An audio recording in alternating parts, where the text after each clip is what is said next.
Walang HSE experience, may paraan para makapasok. Part 1. Gaya nyo rin ako o karamihan sa ating mga HSE officers ngayon ay nagsisimula kami sa zero. Wala talagang kaming kaalam-alam. Maliban sa ibang nag-aral talaga. Pero ako, base sa karanasan ko, wala talaga akong experience sa safety. Pero ito ang advice ko sa inyo.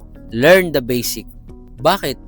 Kasi during the interview, ang tinatanong nila sa inyo ay mga basic safety terms and definitions. Naalala ko, ang tinanong sa akin, what is hazard? What is risk? What is accident? What is near miss? Believe me, hindi ko nasagot lahat yan dahil zero experience ako. Dahil hindi ako nag-aral before my interview. At kung tatanungin nyo ako kung paano ako nakapasok, that is another video. So ano ba yung mga dapat mong pag-aralan kung wala ka pang experience? Gaya ng sinabi ko, pag-aralan mo muna ang mga basic safety terms and definitions. What is hazard? What is risk? What is near miss? What is accident? What is incident? Marami pang iba.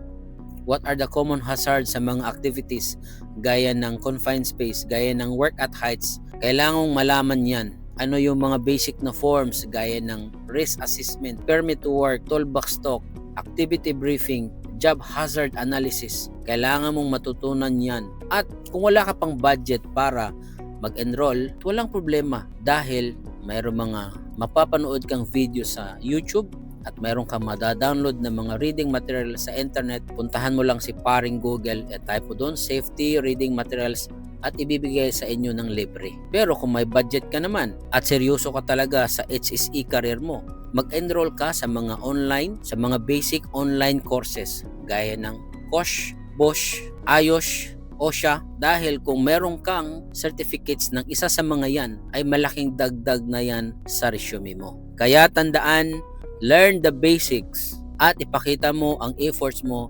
during the job interview. Panoorin nyo po ang part 2 sa video na ito at sa lahat ng parts ng video series na ito. Huwag nyo rin kalimutang basahin ang video descriptions para sa karagdagang detalye na hindi ko naisama sa video ito. Share mo rin ito sa mga kapargada mong aspiring safety officers. Malay mo, dahil sa'yo, makakapagsimula na sila. This is Pinoy HSE, Safety First.